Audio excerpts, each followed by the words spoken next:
Hey, what's up, fam? It's Chappell, and I am back with another episode of Recap Kickback. This time, celebrating Juneteenth. That's right.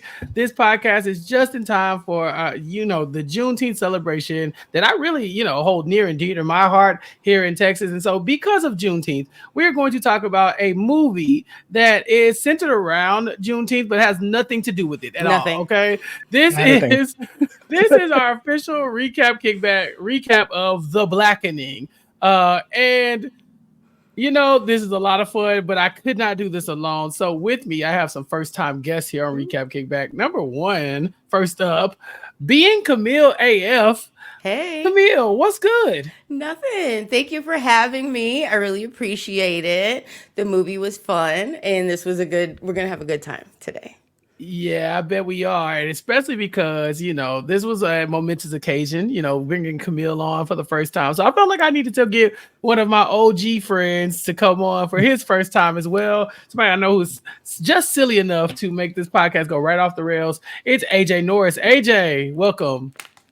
I'm glad to be here. Finally, I've been missing my invitation in the mail. I've been checking Chappell. I finally got it. I was like, baby, let's do it. And I'm here with Camille. So happy, excited. It's going to be a fun time. Yeah, it really is.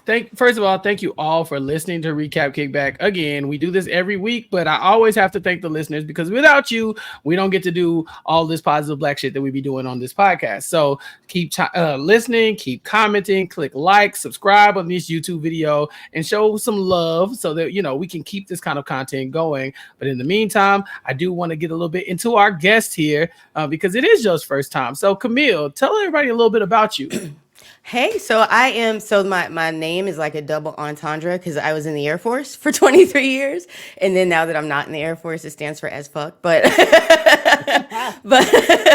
I did something completely different when I left the military. I sell weed now. I work in a dispensary. I'm a bud tender. So that's kind of my thing. And then I started a YouTube channel because I'm bored and I needed a hobby. And that's what I do. So I do reaction videos. I actually did a reaction for this. I just posted it today. So after this video, you could check that video out.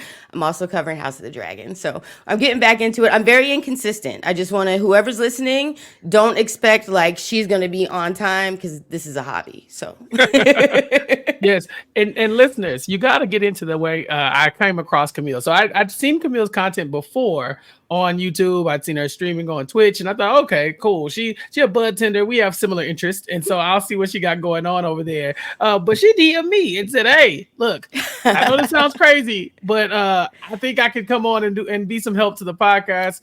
I did some vetting. I got my boy AJ involved. He did some vetting. We said Camille's good to go. And so Camille, very happy to have you. Thank you so much. I passed the background check. That's good. That's good. Yeah, you did.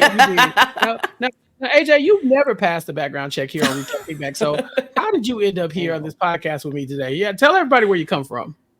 This is a great question because if Camille's inconsistent, then what the fuck am I? Like, I'll just pop up whenever I can. Like AJ, I've been with RHAP, like class of 2020 with Chappell. But outside of that, whenever Big Brother season's on, I'm minding my damn business, basically. Staying out the way. Worked in politics, and then I left politics, went into the entertainment, and now I decided to better myself, and I'm currently going to law school, which is exciting. Pray for your boy. I need it. Yes. But like overall, I'm just a Gemini that's here to have a good time. And have a good time, we will, because we're going to talk about the most unserious movie I've watched here, The Blackening. So The Blackening is from 2022, and it is a horror comedy slasher film. So when I saw, everybody talking about it, I thought, okay, I'll get to that eventually. It didn't feel like something I just needed to stop down and watch. But recently, I've been seeing more and more people talking about it again and saying how good they thought the movie was. And so I was like, okay, I have to check it out.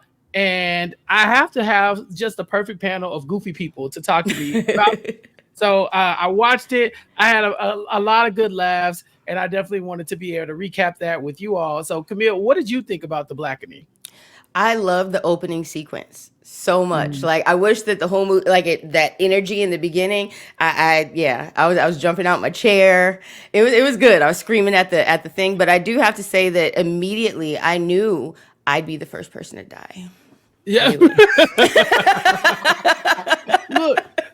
That's a good question, and we do have to stop down on it because we can't talk about the movie without answering some of these horror movie trope questions. AJ, they asked several trivia questions throughout this movie. One it included is, who are the Black people who survived the horror movie? So we see our characters get this question wrong. They say Jada Pinkett. Yep. I believe they say Omar Epps. We know they don't make it through Scream 2. I've seen that movie enough to know that that's not how it happens. And so, AJ, can you name some Black characters that survived horror movies? So I'm be a buck with you, right? Oh God, AJ. I was like, oh yeah, Regina Hall and the Wayans brother in Scary Movie, they survived. And then I went back, I was like, wait a minute, they died. Wait a minute. They live. They died in Scary Movie 1, but they came back. They came back in Scary Movie 2. See, I couldn't think of one. They had to survive. But like, yeah. I couldn't either. I was like, us, like they made it out. But they did. So off the top of my head, I'm not a big horror movie person, but on top of my head, I know. I think Brandy Norwood survives. I Still Know What You Did Last Summer. I think if you want to count Deep Blue Sea, LL Cool J somehow survives that. I think. Is Busta Rhymes and Halloween H2O? There's you sprinkle us around every now and then, and we typically make it to the end, but normally we're just not the ones who make it out of the horror movie. So, we got an uphill battle here, AJ. We are the ones who are not dumb enough to get ourselves in that situation at the first place. Because let me tell you something. Heck, when they rolled up on that cabin in the woods and being like, "Oh, this is shady," that's when I would have turned around. That's the lead, right? What? What are we doing in the woods? We're Black people. We don't do this. Yeah. And that kind of like goofy stereotype is really what they lean into in the movie, right? Like just the tropes of, this is a horror movie. But if these were Black people, the horror movie would be going a little bit differently. There would be moments where we would just shut stuff down. Camille, there's a couple times where a door will open and then one of the Black people will just go shut the door. They won't go through the door. They just push it closed and call it a day. But in the scene, she went to the door. She's like, "Hello." I'm like, "Girl, close the door." Like, yeah. Which you had to say hello twice. Like, no. Matter of fact, open the. I'm running out the back door because shit shouldn't be happening. That shouldn't be happening. Yeah, they definitely put them in spots where it's like there's a logical decision and then there's like a Black decision, right? It's like, okay, and then they put them in a situation where they have to choose between those two things. It's like, okay, all the doors are open. Do you leave the house? Obviously, you want to get out. It's like, but what if you leave and he's outside? Now you're stuck in the woods. You're like, God dang it. Now, what am I going to do with this information? And so we see those twists and turns throughout this movie. And I really do think that it was a clever way of having one of these spoof movies. It like I said, I went in kind of thinking that it was going to be like Scary Movie 1 and 2. But this felt a little bit more subtle than them. AJ, Scary Movie 1 and 2 felt like, to me, they just took all the biggest parts of other horror movies and just made them funny. Whereas this felt like its own horror movie that just happened to be funny throughout. Did you feel the same way? Oh, I felt 100% the same way. And like, that's why, similar to you, that's why I thought going into the movies, I was like, okay, there's going to be riffing on these already established horror movies, but now that Black people are in them, we're going to treat them whole differently.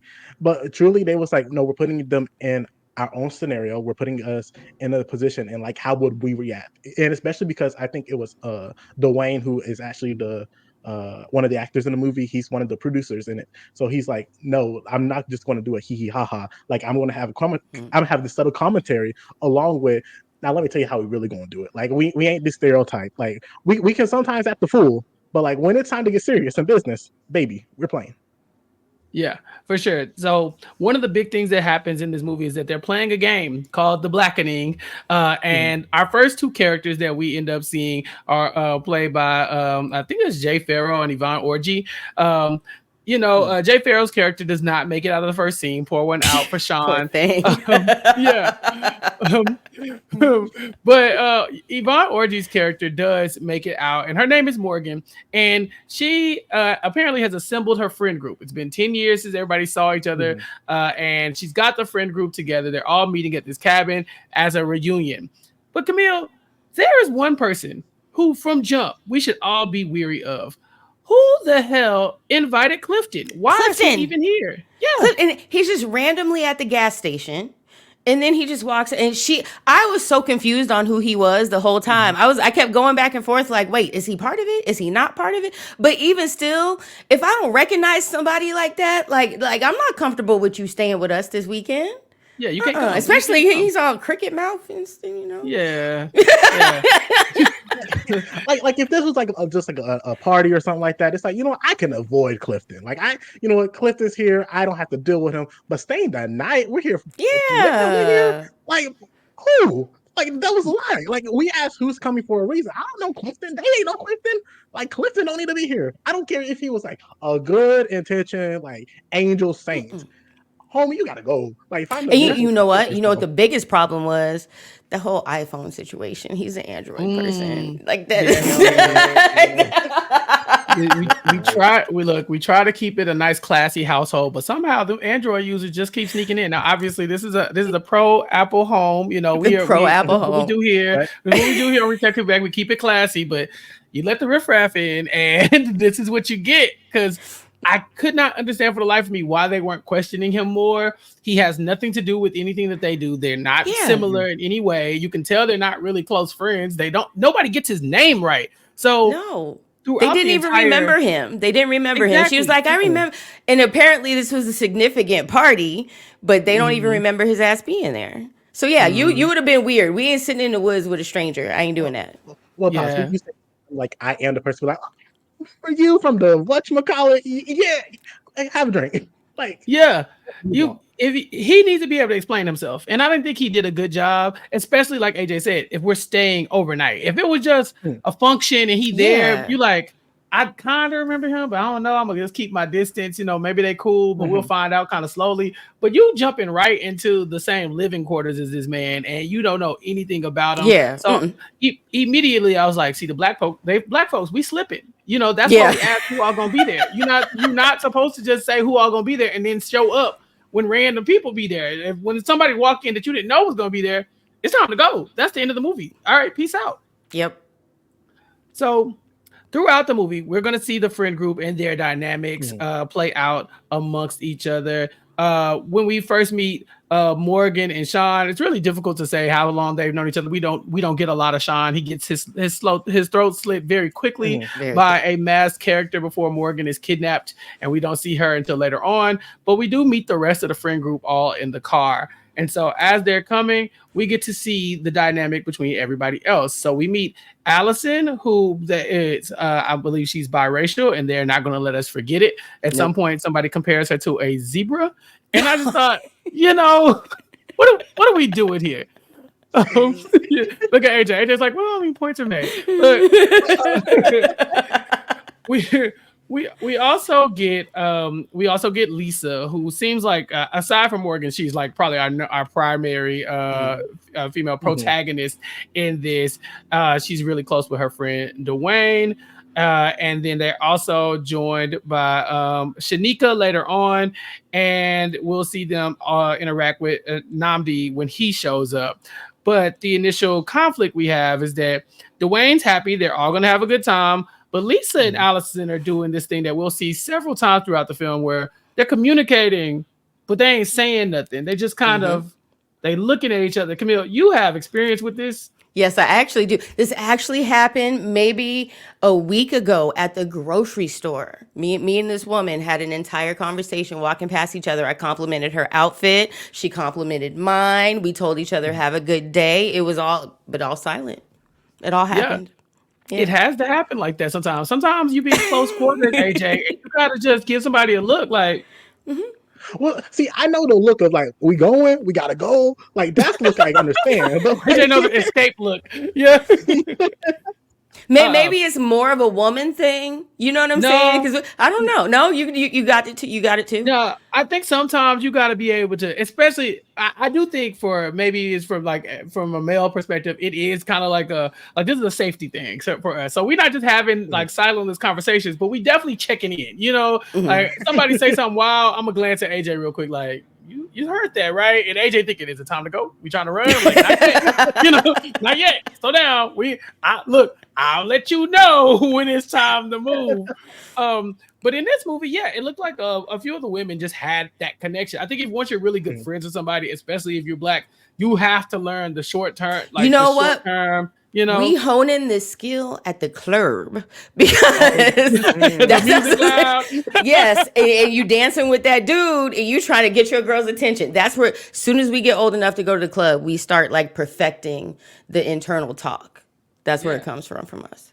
I'd even say that even just being a minority in like predominantly white spaces, sometimes you have to find a way to find the other Black person in the room, make sure they cool, and then also communicate with them when white shenanigans start popping off. You know, kind of like, oh, that person's getting way too excited right now. Let me you know what I'm saying? Let me make sure y'all good. You know, it's one of those things where you just got to make eye contact long enough for you to really have the conversation. And they're going to use this telepathy throughout the entire movie to communicate.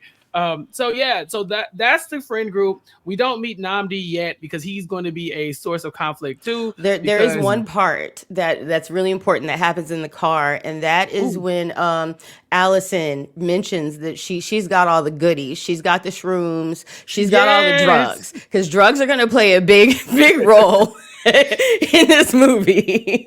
So many drugs, and they do the real drugs. They're not the real drugs. They're not doing for play. Miss Molly's going to show up. I think Adderall has a good time on this trip as well. AJ, you don't partake in none of these shenanigans, though. This is beneath you.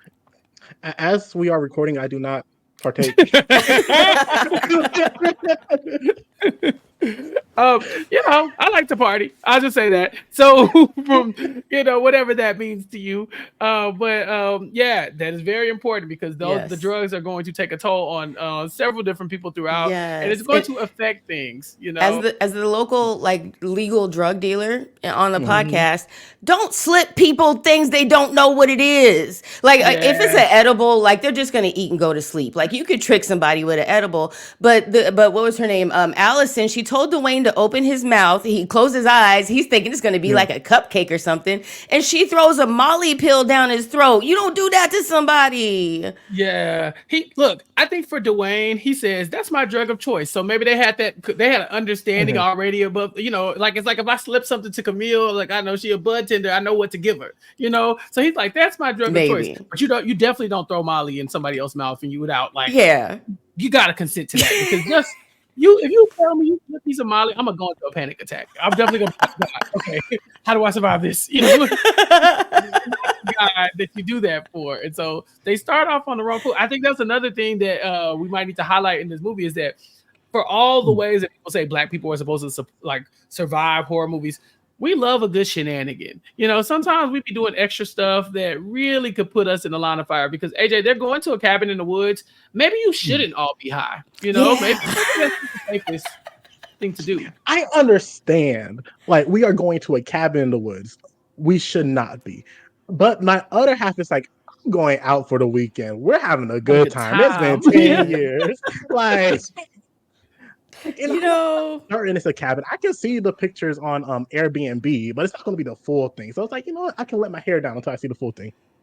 Yeah, that's probably fair. Because again, I kind of see what you're saying. You about to go on vacation a little bit. You with your people. You're gonna turn up. Yeah. We're gonna be bottles. We're gonna be party favors. But then at the same time, what if something pop off? Who gonna be the one to rescue us? Because if the Molly starts going around, I'm no good. We're dead. We're just gonna die, and it's not gonna be nothing I can do. See, this is where someone like Clifton, not Clifton, but someone like Clifton who do not partake. That's why they are invited. We are a part of it, so we have someone here that can save us. You gotta have a designated driver type that's gonna make sure that we can all get out of this bad boy alive once the shenanigans start popping off. So that's a great point, Camille, because we're definitely gonna have to revisit that a couple times.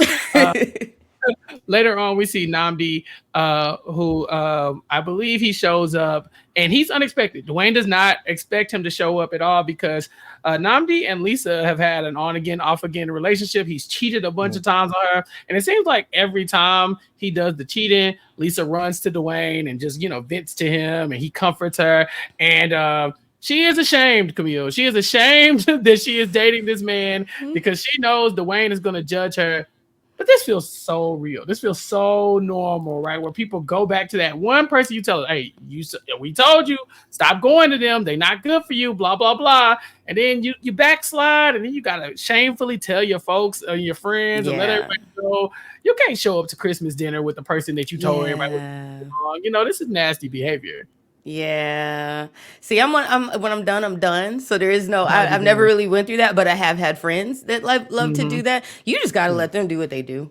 You know what I'm saying? People are grown. You ain't finna sit here and talk my ear off and get all my empathy and emotion just for you to turn right back around and go back to the person and us have to have the same conversation in 6 months. So girl, you know what? I support you.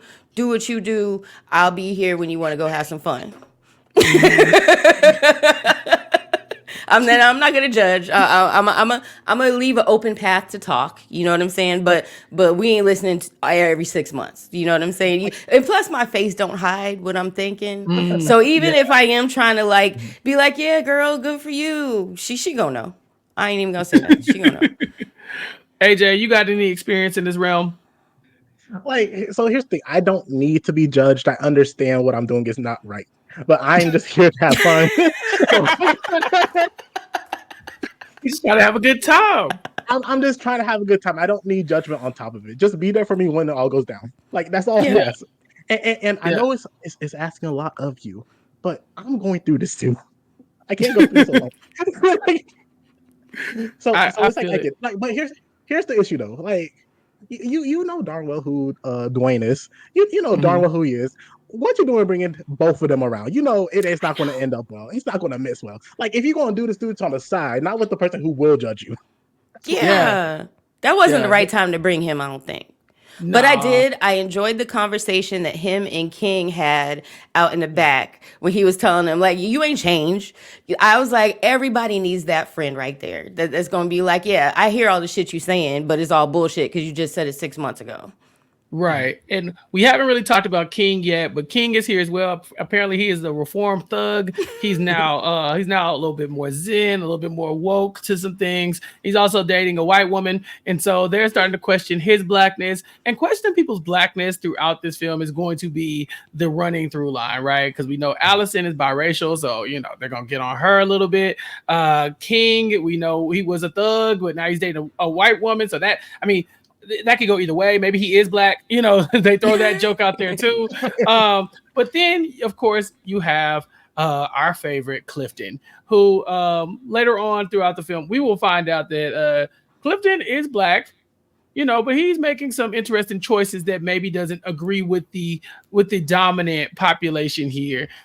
So we'll talk about that once we get into the game of the Blackening. But first, spades. Yes. Yeah. AJ, you play spades? Yes. Okay. I need to make sure. Mari don't play spades, AJ. I know. I thought one time, I think it was we were going to DC and was like, we're going to go play spades, something like that. And but here's the thing. I am a better person because of this movie. Because I have actively Have you taken black cards? Say that again? I said, have you taken black cards because of spades? I've taken black cards. Listen, here's the thing. I feel like we are in 2024. If you don't know how to play spades at this point in time, this is you choosing not to know how to play spades. It's not a thing I wasn't around. The people around me didn't play spades. You can find people who play spades. You just been choosing not. I feel like this is a personality for them. I don't play spades, so I'm different. Get the F out of here. Just grow up and learn how to play spades. Camille, what about you?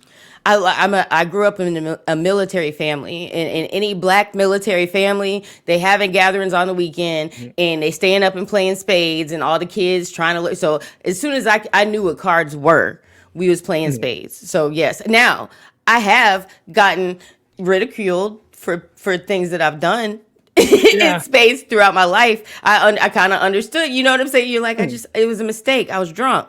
But, you can't fuck up in spades with certain people. Right. Everybody will renege at least one time in their life. It's going to happen. but you have to deal with the consequences. You cannot hide from it. So when it happens, you gonna get jumped. We gonna ridicule you. People gonna say you suck, you sorry, you not good. They're gonna take your black card or whatever. You have to come back and fight another day. You can't leave with that blemish on your record. And it's common knowledge, you know, for especially for the celebration of Juneteenth. You know what I'm saying? Like that's probably the day that the most spades are being played per capita in the United States. So I love that they spent time just really focusing on, okay, we're gonna play games, but we're gonna play our games, you know. One of the games I don't like, you know, this is completely off topic. But I'm not gonna lie to y'all. I hate playing Uno with black folks. I hate it because I listen. As chaotic as I am, I'm a rule follower. I'm gonna pull out the paper. I'm gonna be like, you can only put one card down. You can't stack. And you what do you mean? You can't reverse. It's not even your turn no more. Like that's me. AJ, I can already tell you a problem. You AJ, you be the problem. Cards. Yeah, you be stacking. Huh? What do you mean? That's how you play. That's not how you play. It's Chappell. Like, pause. I saw the tweet. They was like, Uno provides the cards, we do the rest. Like, if you listen. The game is called Uno because you play one card at a time. One card. You don't get to play the game is called Uno because you say Uno at the end. That's a part of the game, yes. But you don't get to just come in and put all 5 of your reverses down at the same time. It's not your turn no more. Then why do I have 5 reverses?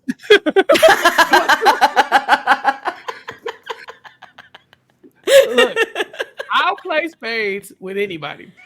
You'll never catch me playing Uno because the moment somebody do something, I'm gonna be like, but you can't draw 8. I can't draw 8. What are you talking about? It says draw 4 on here. And now, y'all, they got the new fancy Uno cards where you can just write your own rules down and stuff like that. No, I refuse. Well, I played some I forgot what it was called, like Death Uno or something. It had like draw 20 on there. Draw 20? Yeah.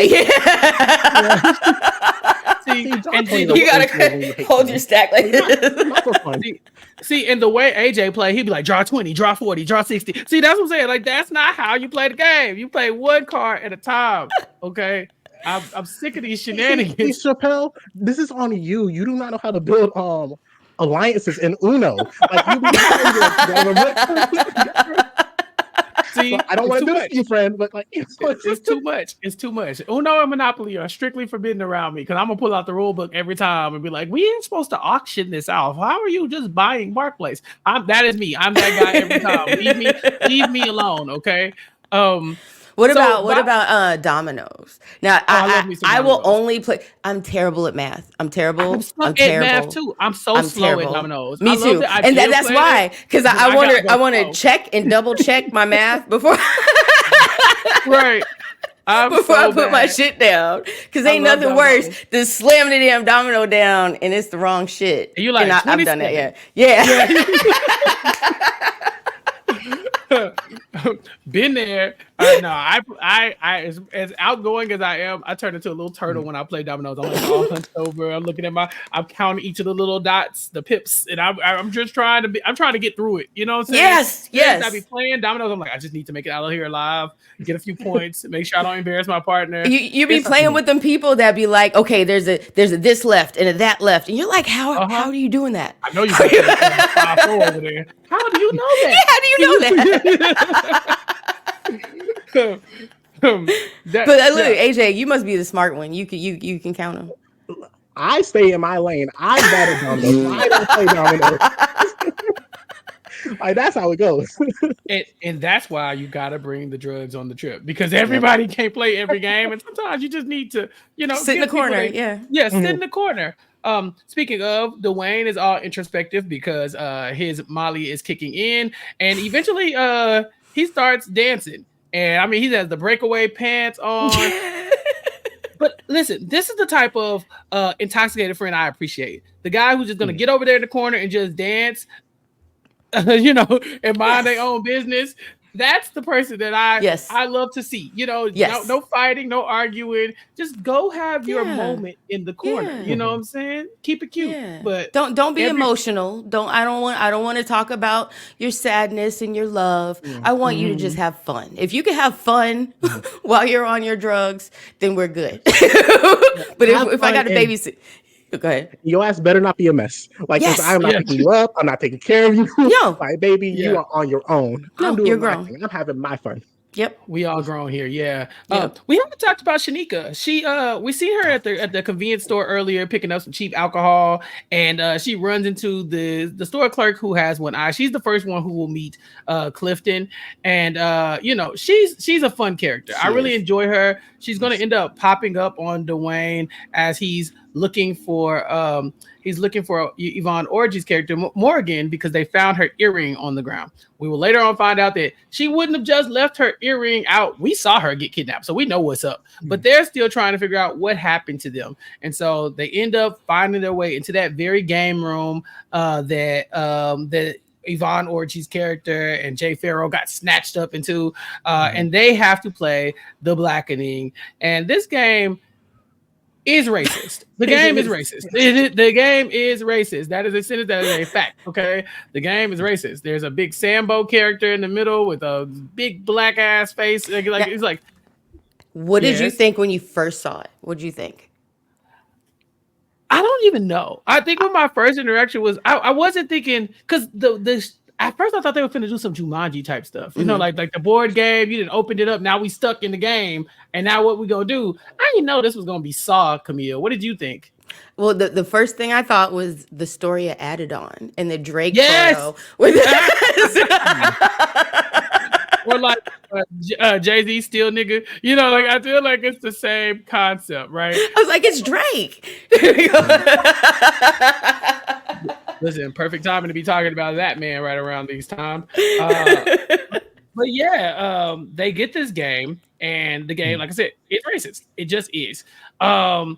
They are supposed to play the game, and it has like different, I guess, like Monopoly pieces almost, to where each of them has like a specific one that goes to them.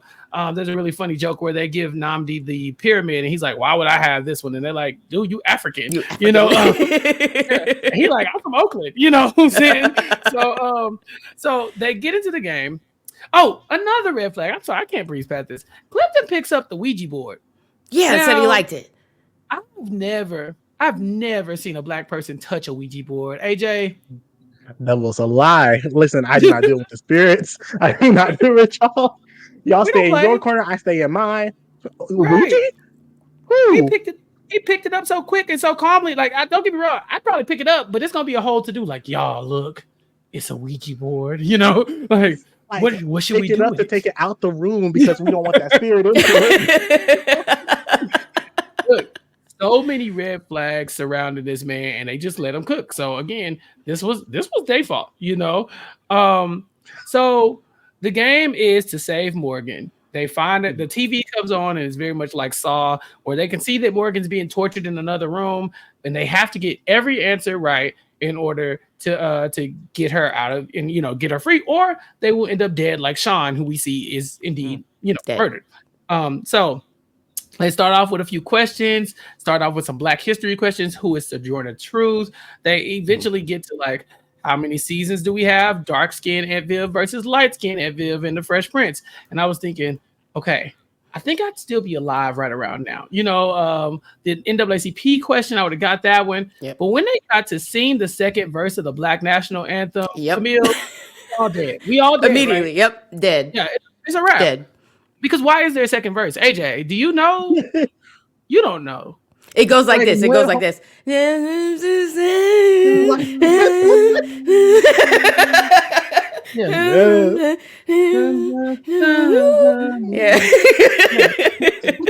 Like when Homie D said, "I'm just making up words as I go," I'm like, okay, so I'm not alone in this. It's not just me. Right. But Allison gets that question right. And so they make they make their way through a lot of the questions. But the question that really gets them stumbling is, who were the Black people that were on the show Friends? And so they name a lot of them. They probably named 90% of them. They might have named them all. Hell, I wouldn't know. Because over the course of 10 seasons, there might have been 15 black people in on any given episode, like period, in 10 seasons of a television show at least. And if you can count all the black folks on two hands, then you know, it ain't got that much representation on the show. However, that is not the answer they were looking for anyway. The answer was, I don't know, I'd rather watch Living Single. Yeah. And we all know the story of Living Single, how Friends is basically based on Living Single. Living Single was first, and then they recreated it for this white audience, and it takes off, and it's this huge phenomenon that people live and die by, even to this day. People love Friends, but Living Single never got the respect it deserves, in my opinion. You know what I'm saying? Like, it deserves much more because it does birth this show. So that's the answer that the racist game is looking for. And because of that, they got to kill Morgan. They got to kill Morgan. Morgan's dying. We see her wig get snatched off very violently. I'm not quite sure if that was part of the torture, Camille. They just snatched her wig off, but she seemed to be fine. Look, I was covering my eyes. Not the wig cap. Then old girl, she said, "Oh, that's some good wig glue." I was like, "Oh." Yeah, I thought she was about to get like ripped in half or something. It just snatched her wig off. Just snatched her wig off. She good. Yeah. They eventually hear her knocking in the basement, and they're watching this whole thing on TV. AJ, in this scene, Morgan is coming up the stairs. They're watching Morgan come up the stairs on TV. Directly behind her is the killer. Why are they yelling to Morgan? He's behind you. He's behind you. They're yelling at the TV screen. She there. She know. Like, where else are you supposed to be, in front of her on the other side of the door? Like, they're down there together. Like, you're giving me useless stuff. Unlock this goddamn door. What are y'all doing? He's coming up the stairs, Morgan. They're like, I know. I see him. Yeah. The part of this scene that bothered me more than that was when King was like, "Morgan, move out the way. I'm going to shoot the lock," and immediately pulled the trigger. Like, you got to give her time to move. I was like, he just shot her. He shot her. And when she's about to go, the man is coming up the stairs. She's standing at the top of the stairs in front of the door. She only got a few inches of movement. You know what I'm saying? Like, you can't just start shooting at the lock. I was surprised. Like, when the door opened, I thought her lifeless body was gonna fall out and she was gonna be like shot up. But she is not. This is when we meet the bad guy for like the second or third time. It's this guy in like a mask. He's got arrows, which is such a choice, honestly, for a killer. I feel like if the killer has a crossbow, I don't like my odds. You know what I'm saying? Like, I think I'd be all right. I could take him. Like, he's using a crossbow. He can't do nothing. Why are you using a crossbow? Like, I just more than a crossbow. What do you mean? I think, is it Michael Myers? Is just like Jason had like a big ass machete. Like, they're like Freddy Krueger got those claws. Those are scary things. This man got a crossbow. I'm like, I don't know, man. I don't think I'm too threatened by this. I think we'd be all right. Even when I think he shoots King with the crossbow about 5 times, Camille, throughout the entire movie, and King survives. Not to spoil it. I don't know how. It's just a crossbow. But no, he kept pulling it out. If you get impaled with something, you're supposed to leave it in, or you're gonna bleed out. I was screaming. I'm like, no, leave it in. I think he's like, just break it off so it's not hanging off. In you, so it's not, so it don't let all the blood out. He's a G. I think they shot him twice in the same spot, so it really just clean shot the second time. There's also a funny moment where they're trying to keep the man from coming in, and Nnamdi grabs the gun and he starts shooting the gun sideways. Like, it takes Clifton to fix his hand. Like, dog, if you shoot. And then he's out of bullets. He wasted the bullet sideways. Trying to shoot he's like out of a bullets. TV character. Yeah. Like, why are you shooting like that, sir? Have you ever held a gun? Why? Who shoots like this? It's like a John Singleton movie. So obviously they're having a hard time. They end up stabbing the man in the foot and getting away. There are definitely some goofy moments between Nnamdi ripping his shirt in half and everybody kind of looking at this man's muscles out of nowhere. And we even see some conversation about, why would they be trying to kill us, right? Like, who has it out for us? Because we see that there's a bounty on their heads. So they're being paid. Someone's being paid to kill all these black folks. That's only $1,000.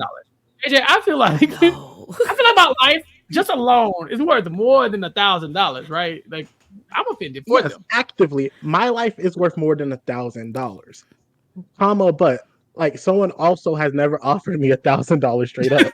So you're kind of like, damn, I do need the money, you know what I'm saying? Like we struggling over here, baby. Like I'm not gonna kill y'all, but like I could take the money. I can run. Right. We want to see we me can again. fake y'all death. Yeah, we can fake y'all death. Let's get the money and run. Like let's huddle. We can make a plan. You want to split it? Like that's still $250 for me. Like Camille. So the white people they come up with that might want to kill them.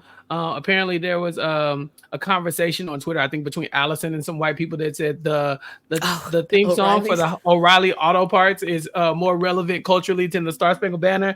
She didn't lie. She didn't lie. She didn't lie. She did not lie. Did you sing along when this part came on? Okay, just making sure. Auto Parts. Yeah, of course. like I saw this movie in the theaters, and when I told you the theater song, like, this is proof. It's not just me. This is all of us. Like, who's singing the Star Spangled Banner? Like, right. It was a daily part of my life back in. Yes, actually, obviously, yeah. Listen, we're thankful for growth and deliverance. You've retired. Let's move on. It's crazy too. It's crazy too because we said, "What's the second verse of the Black National Anthem?" and we all struggled. They said, "What's O'Reilly Auto Parts?" We went straight into that. Maybe that should be the second verse of the Black National Anthem. We just switch songs completely to O'Reilly's. Look, because it might have worked. But their next prompt is that they have to sacrifice the blackest person in the friend group. And so they each start making a case for each other. Namdi is African, so he's the first one they throw under the bus. Shanika says nigga the most. She's also a good candidate. If that's the metric, I'm probably the one going down at that point. Because I don't say it a lot on podcasts. But in my daily life, it's like water. You know what I'm saying? Like I say it, I don't think about it. I have to check myself sometimes. I'll be like, maybe this is inappropriate. Maybe someone's uncomfortable. And then I remind myself, I don't care. And so I felt like I had Shanika's back in this moment. Allison says she's out because her daddy is white. Fair points. They've been picking on you about being biracial. You might as well stand on it now, Yep. But King is married to a white woman and carries a gun. Strong case for King being a black man and being the blackest one here. But they end up looking at, I'm sorry, I almost skipped Dwayne. They said Dwayne could be a candidate, but he says he can't because he's gay. And gayness is just whiteness wrapped up in a pack of dicks. And I think I was eating my lunch and I just choked on a chicken bone. Like I was not prepared for him to say that. Because what does that even mean? You know what I'm saying? But they land on Clifton. AJ, Clifton ain't black. Not black. He's not black enough. You know what I'm saying? Like he outlines why. He says Beyonce's halftime show made him feel uncomfortable. Points were made. Points were not made. Actively not. And she did that thing twice. And you know what? Both times I felt empowered. But you know what? That's a different story.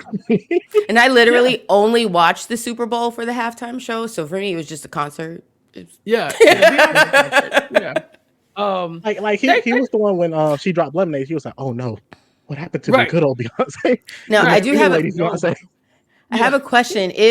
If you were in this scenario and you had to point out something to try to save yourself, what is that fact about yourself? To unblack yourself. What would the thing be that throw you over? Oh, I code switch like nobody's business. Okay. First of all, listen, the way I'll transform in the middle of a conversation and start saying the whole word like this, you would not believe it. Also, I podcast about Big Brother and Survivor professionally. Black folks didn't even watch that show until like 10 years ago. So, I got a good solid foundation for dodging this one. Camille, what about you? I would say that I like to throw myself out and off of things. I've done the bungee jumping and skydiving and again, I grew up in a different kind of background, military background where you just kind of do stuff, But yeah, I know that would probably help me save my life. Yes, I've jumped out of a plane on purpose. Oh, yeah. See that? Yep. You'd have been good. They still would have been throwing me under the bus. AJ, what's the unblackest thing you've ever done? like similar to you, like Big Brother, Survivor, Watch That Mess. Uh, like, listen, my black card has been taken away many times for reasons. I'll be like, I would do a similar thing that Clinton did. And I'll be like, I've never seen Coming to America. So, oh, AJ, what? yeah. To like still to Nate. Like, See, let me tell y'all something. I just survived. Yeah, you won. You hear the reactions? You hear the reactions? Honestly, AJ, you might have lost. I might have had to throw you under the bus like Clifton. Like, like, all right, well, you basically just told me you were a Trump supporter, so you can go. Yeah. But that's what they end up landing on. They can't prove who is the blackest, but Clifton says he ain't the blackest. The Beyonce's halftime show didn't make him feel comfortable. He don't know how to play spades. He voted for Trump twice. And so they all unanimously decide to sacrifice him, and throw him out to the wolves. And so he was trying to tell them the game wants you to turn on each other. It wants you to act like animals. He even slapped King on the way out and said all lives matter, just to prove his point. And so as he goes outside, they watch from the inside as he is attacked by the masked figure. Now this is a setup, right? Because we will find out at the end of this all that Clifton is behind this. So why are they attacking him outside? Was this all just for show, Camille? Yep, it was just for show. But again, I was confused because I was like, I thought he was part of the. I didn't. So it did what it was supposed to do. It confused me. Oh yeah. Clifton was asking to get voted out though. Like we don't even know your name, so it's like, what am I expecting? Like, and here's the thing: there's a point of like, okay, trying to prove that you're not the blackest. But as soon as he was like, "Oh, I voted for Trump twice," like, listen. Yeah. It's no longer about who's black enough. It's like, you know what? I just don't want you around. Yep. I don't want you around. Yep, yeah, bye. You can go. Yeah. But Clifton was right. The game has rules. They end up getting 3 minutes of safety before all the doors open. They get the option to go out into the woods. They don't want to sit and be sitting ducks, but they have to decide what to do. Everybody's trying to figure it out. King is needing painkillers because he's got all these arrows in him. Allison is on painkillers. It turns out she's on Adderall, and that's got her through the roof. Was very jealous of her. And then eventually they all land on, Allison comes up with the bright idea that they have to split up. Now, this is a pivotal moment in the movie because black folks for centuries have been saying in these scary movies, we're not splitting up. There's power in numbers. We got each other's back. We're not. What do I look like walking off by myself? I don't trust y'all like that, and I don't know what's in this house. So I'd rather be with the group. But they forced them, Camille, to have. They had no other option but to split up. I know this killed them. Even just saying the words. Allison looked like she was like grow up even. No, in this situation, what would you choose? Would you stay in the house or would you go outside? See, a part of me is like, if I barricade myself in one room. And I'm just like in that room all night, the sun gonna come up. It's gonna be less scary to go out into the woods. You know what I'm saying? I just gotta make it to the sun up. But another part of me is like, but if we can get out of here, I think I can run. I can run, and I ain't gotta be the fastest. I just gotta outrun all y'all. And so, as far as that's concerned, I kind of like my odds. But I don't know. I feel like if you find you a nice little safe corner, arm yourself with some household items that can be used as weapons, and keep that door shut. Keep your eye on it. I think you can stick it out all night. I don't know. What would you have done? I don't know. My first thought was outside, and I wanted to climb up a tree and just yeah. So AJ, what is the right answer? What should we be doing here? Because we definitely should not be splitting up. I mean, like splitting up. That is not the answer. Like we're barricading ourselves in together. We're leaving together. No matter what, there is 6 of us going head first, strong together, solid as a unit. Like we are not dividing.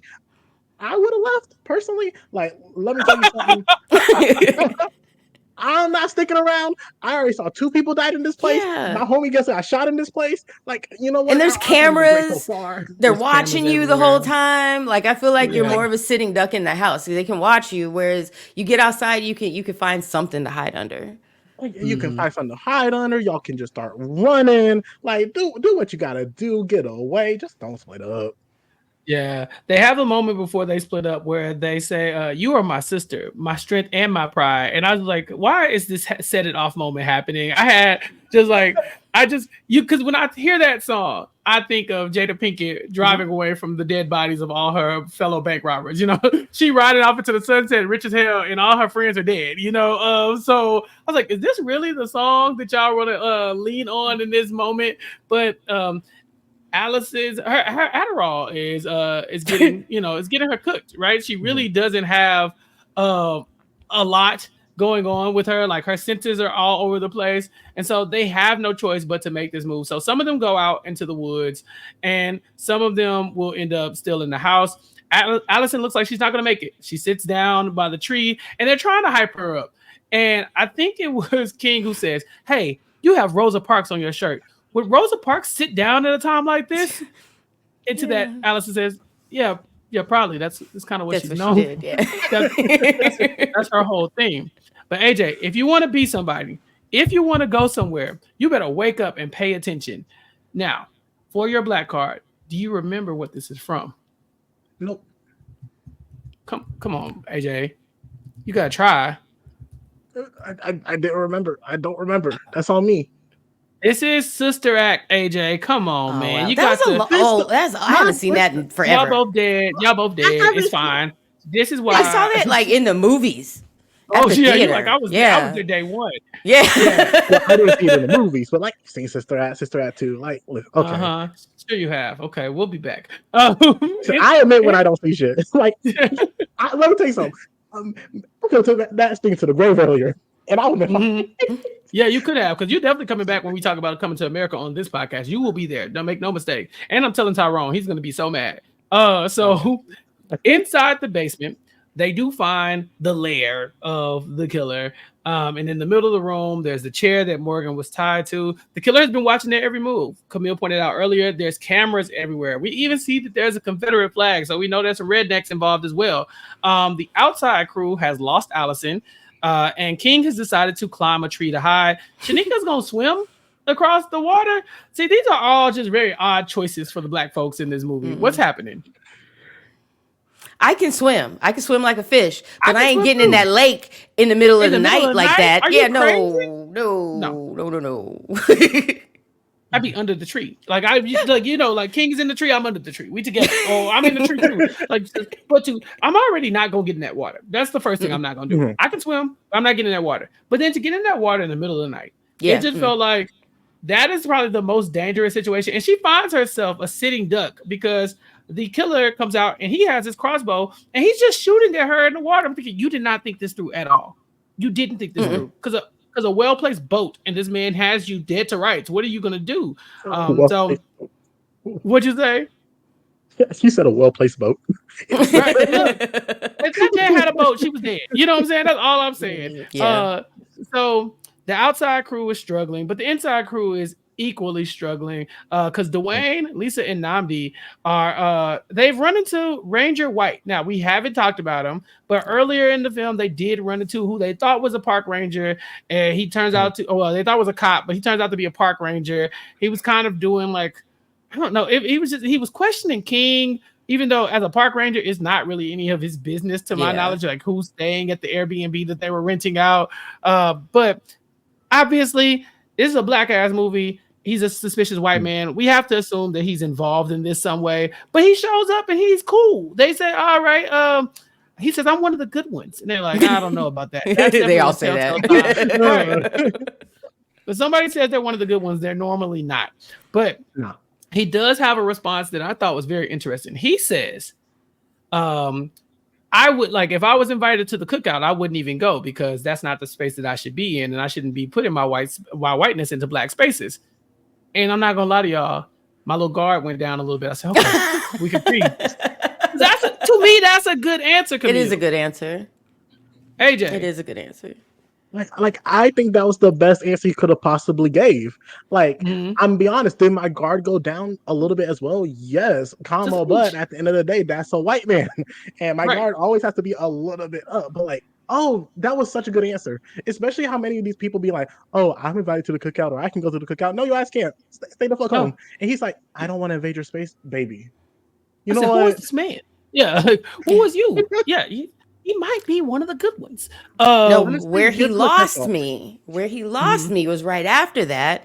They go to the car, he lets them in the car, and then he says, "Stay here. I'm going to be right back." And he would have got Yep, jumped. He would that's have it. been my new concern. I wouldn't have even been worried about that motherfucker with the mask on. I would have jumped Right. his ass and took the keys and been out Right, of because that where are bitch. you? Because where are you going? Why Yeah, are you leaving us right here? What yeah. What are you about to do that we can't come, or that we need to be sitting still for? Because I mean, at least leave the key, leave the car running, or something.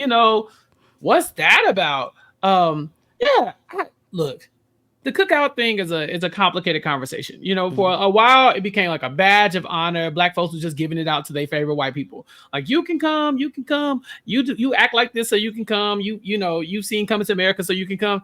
Look, I have taken a firm stance on this. None of y'all can come to the cookout, and that's okay. Now, if a black person wants to save you a plate and bring it out to the street and you can pick it up, that's cool too. But you can't be in the cookout because again, that will defeat the purpose of the cookout. So it's not about which white person gets the badge of honor to come to the cookout. I'm actually more impressed with the white person who got invited and said, you know what, that is not for me, and then made us really sit down and be, you're right. You don't have to come, and I can still appreciate you as a white person. So I enjoyed that point, even though this man had them effed up when he left them out for dead in the middle Mhm. of nowhere. They even find the mask of the killer in his car. And so at this point, in my head, I've seen a lot of movies. I know he's probably not the bad guy, but there's too much evidence. We can't trust him. Mhm. They locked him out of the car. And Camille, I was waiting on him to die. I'm sorry, I was. I was like, okay, when he dies, maybe we can get away. But he can't get back in the car after that. Mhm. Well, he only lasted maybe 3 seconds. Yeah. Yeah. He He got tried. killed by somebody else. He tried his best. He's like, I know that mask. I found it. I was like, sir, the evidence is astounding against you, sir. It's piling up. There's nothing we can do here, AJ. It's above me. Like honestly, I've seen all that I need to see. Sir, thank you for your Yep. services. You can go away from now on. I feel safer with you out there and me in here. Honestly, Yep. if I roll down the window a little and throw your keys in, that's how I earn your trust. Because then I can get in the driver's seat and drive off without you because you ain't coming back from Mm-hmm. that. Yeah, leave him for dead. But yeah, this is when we find out that he is not the killer, because they're being attacked by the killer. But also, like I said, Shanika's getting shot at by the killer as well. And so we got two different killers, y'all. We find out that one killer obviously has a big stab wound in his foot from when Lisa stabbed him earlier in the movie, and the other killer does not. So King ends up jumping down and fighting with the first killer, and he realizes that the killer can't fight, and he Can't fight. has asthma. He got asthma. He's asthmatic. I just feel like you can't be a serial killer with asthma. You know, could you imagine running from like Michael Myers and then he just stopping and being like, "Whew, oh god," like at that point, kick him in the chest and see what happens. Yep. You can't be a serial killer with allergies. You can't be a serial killer with asthma. These are just basic things that I'm not gonna take you seriously. And so we find out that hey, it's the store clerk guy with the messed up eye. That's the killer. But there's still the question of who the other killer is. And so toward the end of the movie, of course, they're running from that killer. That's the inside, Dwayne, Lisa, Namdi, and they do have to stop down and have the conversation about this tension between Dwayne, Lisa, and Namdi, because Lisa obviously has taken Namdi back, and Dwayne is feeling a type of way. He's like, I'm sorry. I've been there for you whenever this man treats you wrong, and here you are not caring about yourself. I'm caring about this situation way more than you. We even saw him do a toast to it earlier. Like, yeah, this is for making sure that you care about yourself more than you care about, like caring about other people, but not more than they care about themselves. You know, he does make that toast. And so they do have to talk about, what it looks like when Namdi is around versus when Lisa doesn't have Namdi and she's making Dwayne her number one priority. So I thought it was a fun conversation to have because they definitely needed to talk about it. But it was just so far out of the realm of what we got going on. Like, y'all, it's a killer on the loose. Y'all Yeah, really I was gonna say I was the exact Right. opposite of you. If I was Yeah. Namdi, I would have pushed them both out the vent. Like y'all just die. Right. Why are we Why are you talking doing about this? this right now? There's a killer, and y'all want to talk about your friendship? Like nah, bro. And we back up really fast. The part they get out of the truck and and what's his face? What's his name? He tells them to go, and they're like, "Okay, bye." And he's like, "I didn't mean Dwayne, it." he said, go on without me. And I said, all right, bet. And he's like, wait. When we in this situation, that's not the time to test me. That's not the time. I like to play. We ain't playing now. Like we play later. Yeah, like, not right now. When I know I'm gonna survive the next day, that's when we can play. But AJ, Dwayne took that personally. He's like, why would you leave me? And they're like, you told me to leave you. But would you take it personally if you said go on without me and people actually left you? Yeah, because that's on me. Like, so. You know what? Yeah. You know what? I said what I meant, and they meant it when I said it. So that's on me. I made a mistake. I thought we were on a different level, but we're not. So I would just never say it. I would never say go on without me. Nah, bitch, wait. No, you ain't leaving without me. For the love of God, there's some people out here that think they funny. They think could do hee hee ha ha, and they just don't know the right time or place. Yeah. And now is not the time. So the killer ends up popping into the vent where they're hiding. Dwayne gets overwhelmed and he throws up in the killer's face. There's a lot going on in this scene, but he throws up in the killer's face. The vomit makes the killer fall down the stairs. They fight. Dwayne shoots him with an arrow. And before it's all said and done, Lisa is the one who's going to have to step up and beat the hell out of this killer. And she beats the brakes off of this man. I could hear his his face disfiguring and all this stuff. Like, you could tell. And I think she yells out, why the fuck black women gotta save everyone all the time? Did you feel this in your soul? I felt that in my soul. I felt it in my soul. Yes. Yeah. We get put in that situation often. Yeah. And she knocks it out. She kills him. They all look very concerned and weary of her. I will say this. I was terrified of Lisa at that point. AJ, once somebody does this in front of you, I don't feel like you could ever trust them again. You know what I'm saying? Like, you always got to know that this person kind of has a separate level of insanity that they can just go to when they need to. Like, it's hard because yes, I just witnessed this person kill someone else. Like, that is a different level that I don't know I can get to. So, of course, there's going to be that barrier there. But Lisa did what she needed to do. The job had to get done. So God bless her. I will always have love for that woman. They're gonna need dental records to figure out who he is, because she obliterated his face. Which is dope. They end up looking in his wallet and finding out that he is the store clerk as well. Turns out they're twins. Because for a second I was like, what? And I was like, all right, they're twins, and someone has paid these evil racist twins to kill all these black folks.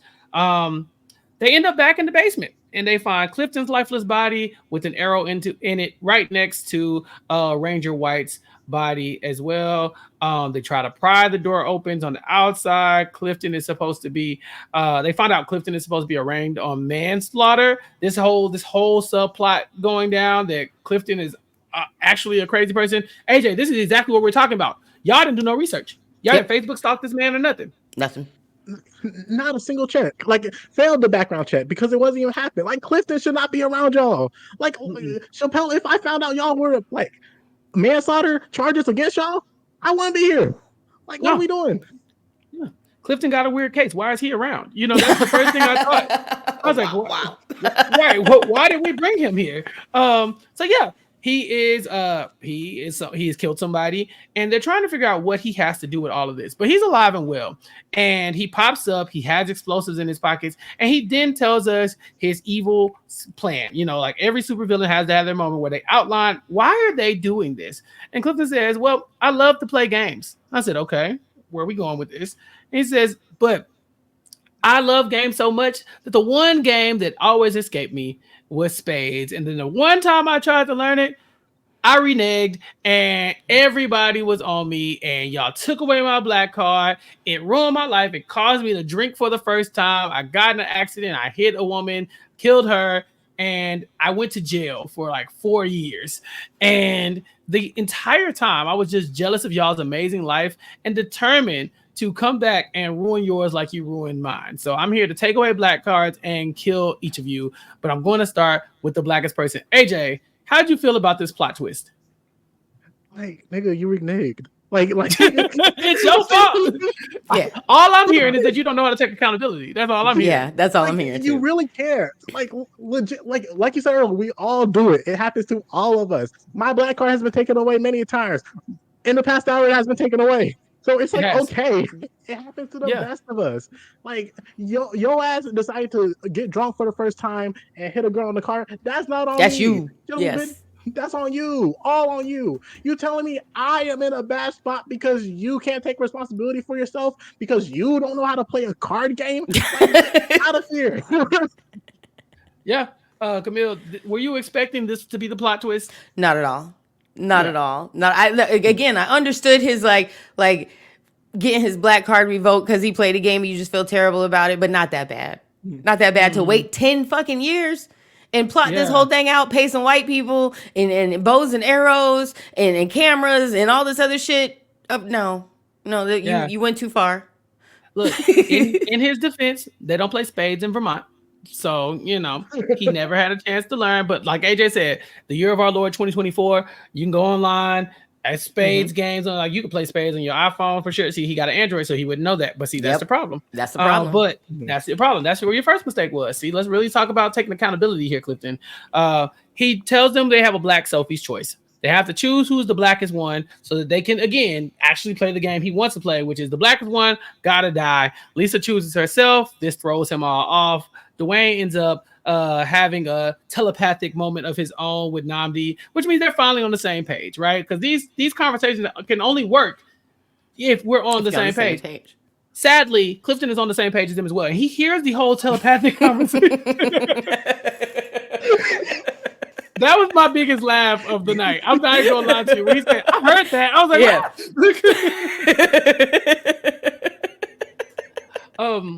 So they've lost the element of surprise. Eventually, King and Allison get the lights off. Dwayne fights Clifton. Shanika can't see where to shoot, but eventually she does shoot him. Dwayne has some chili powder left over from when they were arming themselves with weapons. Throws chili powder in his face, kicks him down the well, and throws the powder down there just for a little poetic justice. And then, I don't know, y'all. When he fell into the well, it sounded like he was laughing. It sounded like he didn't die. He was just down there kind of cackling. But then I was like, maybe I'm just in a horror movie mode. I'm expecting him to pop back up. Maybe that was just me. Am I the only one who heard that, AJ? No, you heard it because I heard it too. I was like, okay. Oh. Yeah. At first I was like, oh, the movie ain't over. But then I'm like, maybe a sequel. Yeah, like, maybe a sequel. Blackening again. The black off. The black off. Yeah, the black album.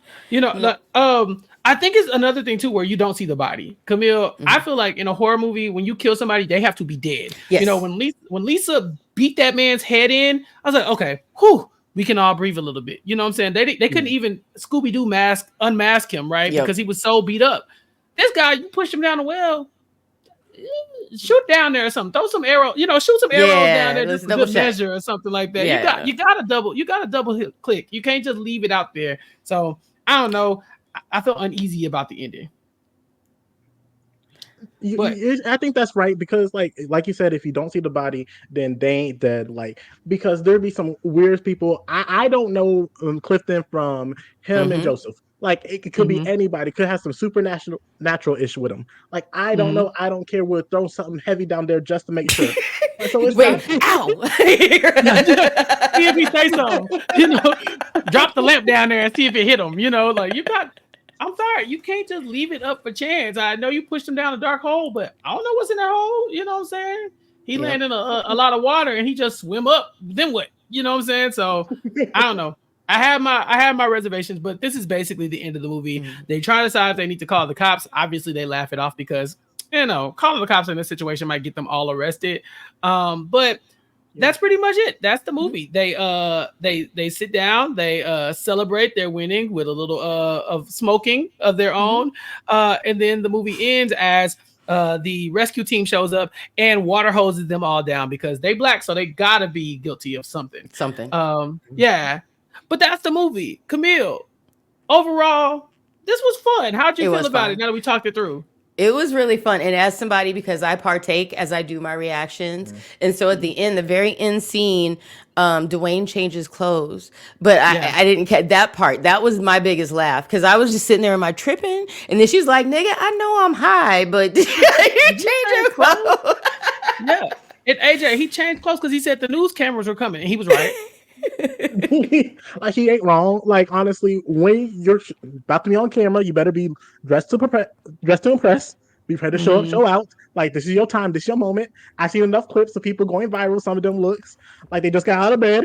You don't want to be that one. So fair Yeah. enough. Oh my God. Some of the viral videos they have of black people over the years just reacting to something that happens in a moment. Like that poor lady who went outside. She didn't have her shoes on and nothing. Jesus. Remember that lady? Lord Jesus, it's a fire. You know, I said I they got could have told that bronchitis. lady she's gonna be. Yeah, I got bronchitis. Ain't nobody got time for that. I said they could have told that lady to go. Okay, give her 10 minutes, let her go in the house, get herself together, come out.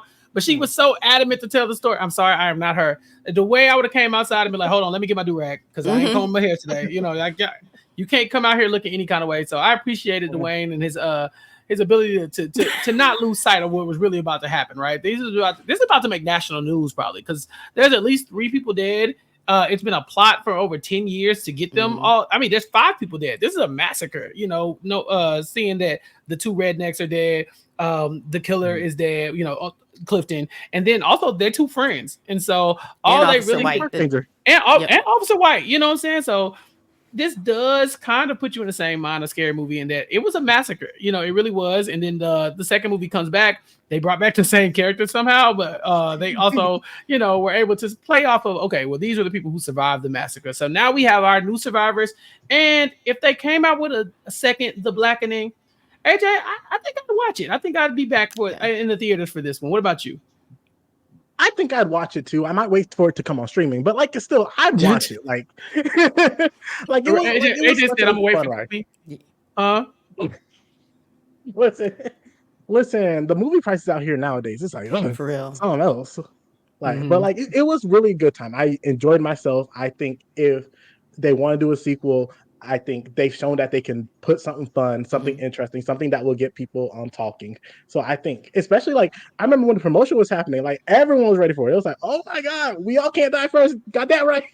So it's like, so I'm like, I will be here for it. I will be happy to see a sequel. If not, I'm happy with what we got. Yeah. No, this is good. I'm happy that there's more us movies in the genre as it is just period. So as it continues to grow and move and people are exploring more things, and I just really appreciate that, more sci-fi, more horror, more all that good stuff. So I really enjoyed it. I would definitely watch the second one like AJ, and I'd stream it. I wouldn't pay $100 to go to movies and see it. But I do. I think they can go in a lot of different directions. They could, but if I was part of that friend group and we met up again and some shit happened again, we just can't be like in-person friends anymore. Like we can only Zoom each other. We can't we can't be in the same space ever again because something happens when we together. No, that's a good point. At that point, we all cursed. It was nice meeting y'all. I'll follow y'all on Twitter. Keep keep tabs, but don't invite me nothing else. I'm not going to no friend groups. We really all need to be in therapy, but like we're gonna talk about it. We might not actually go, but we're gonna talk about it for sure. But yeah, I enjoyed this as well. I'm mad it took me this long to finally watch it because I was like, oh, like eventually I'll get to it. I knew this wasn't like an Oscar nominated movie that I had to go see the day it came out or anything like that. But I am glad I took time to watch it, especially upon the observance of Juneteenth, which is now a national holiday, no matter how you feel about that. But Juneteenth is this week as well. So if you're listening to this on Juneteenth, happy Juneteenth. Happy Juneteenth.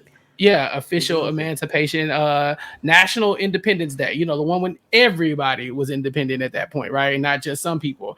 And so if you don't know a lot about Juneteenth, check it out, read up on it, because it is a federal holiday now and it ain't going nowhere anytime soon. Fingers crossed. And this movie is definitely going to highlight that as well. So fun times here. On Juneteenth, I think most people that are going to be watching this video are also going to be watching Ken and Friends because Kendrick Lamar is stepping out. That's going to happen on Juneteenth. Yeah, I'm excited for that. Sometimes you got to pop out and show niggas, he says. Yes. And so, look, and he did not lie. So he did not lie. Yeah. So this Juneteenth, turn up, watch this movie, and then check out this podcast. Make sure you subscribe, all that good stuff. And make sure you keep up with AJ and Camille because, y'all, this was so much fun. It was Camille, fun. Thank you so much for being here, Camille. Thank you. Yes. So again, thank you for giving me the time of day. Chappell could have thought I was a crazy person, but he gave me a chance. I really appreciate it. Again, my channel is Being Camille as Fuck. I'm very inconsistent, but I did do this movie. So if you wanted to see the reaction for that, go ahead and check that out. I am covering them thrones and them dragons. So go ahead and check that out. And Chappell, I look forward to working with you in the future. And AJ, you too, Mr. Grown Man with your beard. With his beard, AJ. I know you've been busy with your real life and all your fancy things that you got going on, but tell everybody where they can find you and what you got going on. You can't, because I'm minding my business. However, me and the great Jay, our podcast too Can't Keep a Secret. You can check us out there. We're currently taking a little break. Send out all your love to my great co-host Jay on Twitter at jmaji_. They are an amazing person going through amazing things right now, so go show them love. Also, because we're coming out like so soon, I'm also going to be on the Survivor 50 wish list like really soon. So get excited. Ooh. Talk about one of my favorite seasons in the teens. So like, you know what? I'll be around more now that the summer's here. Okay, good to know. Good to know. I can't wait to hear that. And then as far as us here on Recap Kickback, like Camille, we are also covering House of the Dragon. So this week you should have seen the season 2, episode 1 recap between me and Mari. We had a good time. At the end of every podcast, we do talk about the book a little bit as well. So if you're into that kind of thing, check out the House of the Dragon, the Westeros Kickback that we have here on Recap Kickback. And then, of course, you can catch all the other content here as well. We got a WNBA documentary up on us coming soon that we'll be talking about here on Recap Kickback. Of course, we'll be doing more coverage for the summertime as, things unfold.